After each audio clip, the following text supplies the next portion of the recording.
वज़ीर मुमलिकत बराए क़ानून बैरिस्टर अकील मलिक ने कहा है कि अदालती माविन की रिपोर्ट में बानी PTI की आँख की बीमारी की टाइमलाइन में बहुत तजाद है।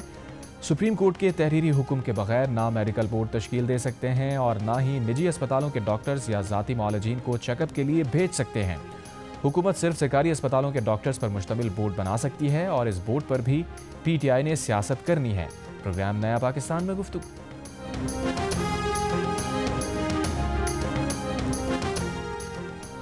अपोजिशन इत्तेहाद का बानी PTI को अस्पताल मुंतकिल करने के मुतालबे पर पार्लियामेंट में धरना जारी। शुरका पार्लियामेंट के बाहर अहाते में आ गए और अपोजिशन लीडर महमूद खान अचकज़ई ने कहा, हुकूमत राबता करे या ना करे धरना जारी रहेगा। हम यहाँ बैठेंगे, मुतालबात ना माने गए तो रमज़ान में भी धरना जारी रहेगा।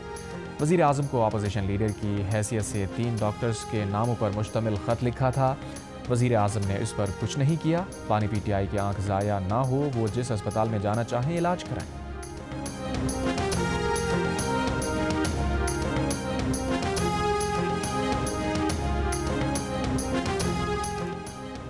वज़ीर आला खैबर पख्तूनख्वा के मामले खुसूसी बराए इत्तलात शफ़ी जान ने कहा है कि बानी PTI की बहन ने मुलाकात के बाद बताया था उनकी आंख में सुर्खी है।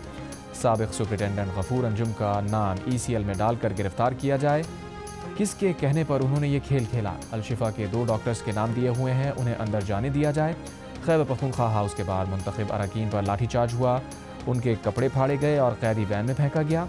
प्रोग्राम आज शाहज़ेब खानज़ादा के साथ में वफाकी वज़ीर तारिक फजल चौधरी ने कहा, सलमान सफदर डॉक्टर नहीं, दोबारा मुआयना होगा तो हकीकत सामने आ जाएगी।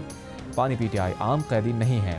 हमें एहसास है कि केस गलत डील हुआ तो जिम्मेदारी हुकूमत पर आएगी। जहां उनकी तसल्ली होगी वहां इलाज कराएंगे। हम चाहते हैं चीफ जस्टिस की भी रहनुमाई आ जाए, मामला हल हो जाएगा। रेड जोन में धरना मुनासिब नहीं। PTI सियासत करना चाहती है तो करती रहे।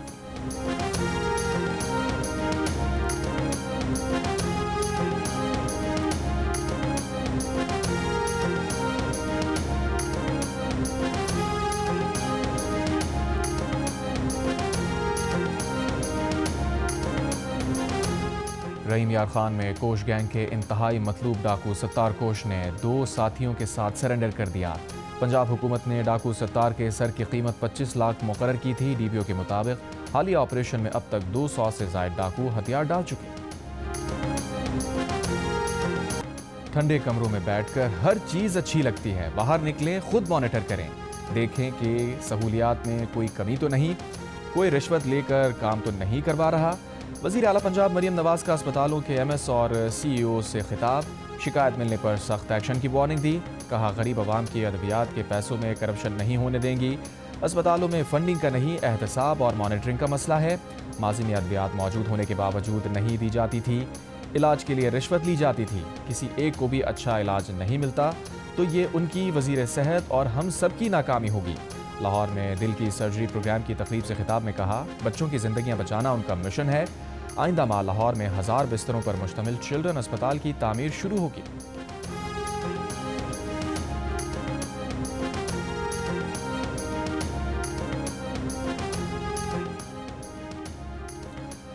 गवर्नर खैबर पख्तूनख्वा फैसल करीम कुंडी का कहना है कि पहले ही कहा था 8 फरवरी को लॉन्ग मार्च नहीं होगा। वो नहीं समझते कि कोई डील हो रही है। बानी PTI का इलाज होना चाहिए। मामलात का हल बातचीत से निकाला जाए। अगर मसाइल हैं तो वज़ीर आला KP को वज़ीर आज़म से बराह रास्त राब्ता करना चाहिए। गवर्नर KP ने सरमायाकारों को खैबर पख्तूनख्वा में सरमायाकारी की दावत दी। कहा, सरमायाकारी की हौसला अफजाई की जाएगी।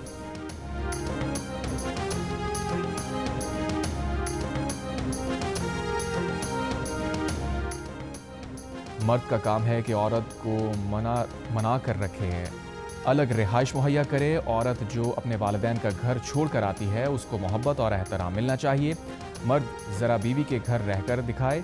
जस्टिस मोहसिन अख्तर कियानी ने 3 साल से जारी केस में इस्लामाबाद के रिहायशी मियाँ बीवी के दरमियान सुलह करा दी। बीवी को ताहयात अलग पोर्शन में रखने का शौहर को हुक्म दिया। रिमार्क्स दिए कि केस में मियाँ बीवी से ज़्यादा ख़ानदान का मसला लगता है।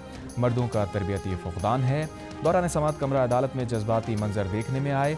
चारों बच्चों ने वालिदैन से मुलाकात की। वालिदा से कहा, मामा आप घर आ जाएं। जस्टिस मोहसिन अख्तर कियानी ने बच्चों को तहाइफ दिए। कहा, बच्चे प्रॉपर्टी नहीं होते, बच्चों का बंटवारा नहीं हो सकता।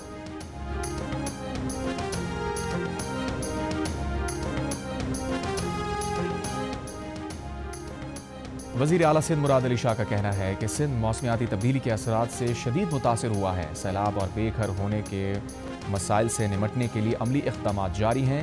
کمزور اور محروم طبقات کے لیے بہتر معیار زندگی اولین ترجیح ہے۔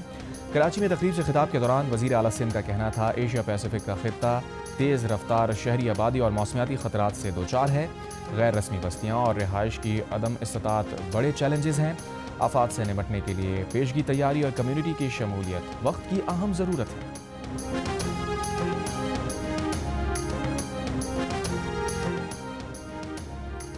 سینئر وزیر سندھ شرجیل انعام میمن کا کہنا ہے کہ سانحہ گل پلازا میں انتظامیہ کا بھی قصور تھا۔ 2 بار وارننگ دی گئی لیکن انتظامیہ نے کوئی توجہ نہیں دی۔ گل پلازا واقعے میں بلڈر کی کوتاہیاں سامنے آئی ہیں۔ شرجیل میمن نے کہا جوڈیشل کمیشن تحقیقات کر رہا ہے، اس کی سفارشات پر مکمل عمل کیا جائے گا۔ یقینی بنائیں گے ہر عمارت کا آڈٹ ہو، نہ کرانے پر عمارت کو سیل کر دیا جائے گا۔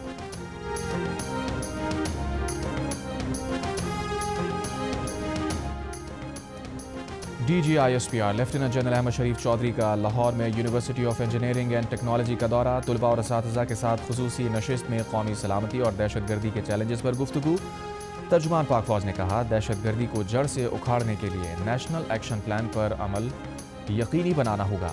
D G I S P R نے سوشل میڈیا کے محاذ پر نوجوانوں کے مثبت کردار کو سراہا۔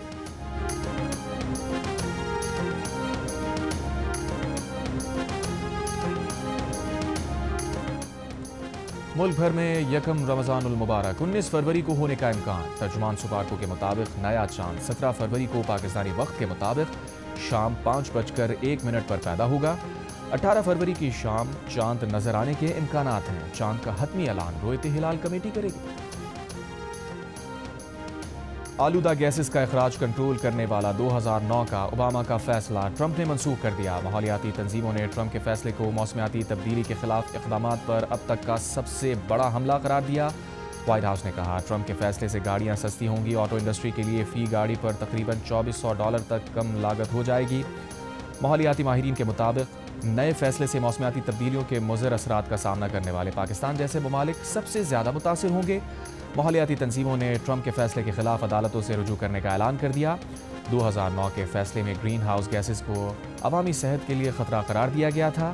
وہ فیصلہ امریکہ میں گرین ہاؤس گیسز کا اخراج کم کرنے کے وفاقی قوانین کی بنیاد بنا تھا۔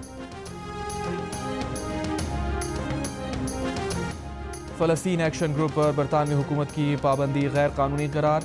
برطانوی ہائی کورٹ نے اپنے فیصلے میں کہا ہے کہ برطانوی حکومت کی جانب سے احتجاجی تحریک فلسطین ایکشن گروپ کو دہشت گرد تنظیم کے طور پر کالعدم قرار دینے کا فیصلہ غیر قانونی تھا۔ فیصلے کے بعد عدالت کے باہر فلسطین ایکشن کے حامیوں کا جشن، فلسطین ایکشن اور فلسطین کے حق میں نعرے بازی کی۔ برطانوی حکومت کا عدالتی فیصلے کے خلاف اپیل دائر کرنے کا فیصلہ۔ اور سکھ رہنما گرپتونت سنگھ پنو قتل سازش کیس میں بھارتی شہری نکھل گپتا نے نیو یارک کی فیڈرل کورٹ میں اعتراف جرم کر لیا۔ نکھل گپتا کو جون 2023 میں چیک ریپبلک سے گرفتار کیا گیا تھا، بعد میں امریکہ ڈیپورٹ کیا گیا۔ جون 2023 میں کینیڈا میں خالصتان تحریک کے رہنما ہردیپ سنگھ نجر کو قتل کر دیا گیا تھا۔ گرپتونت سنگھ پنو خالصتان کے قیام کے لیے سرگرم ہیں۔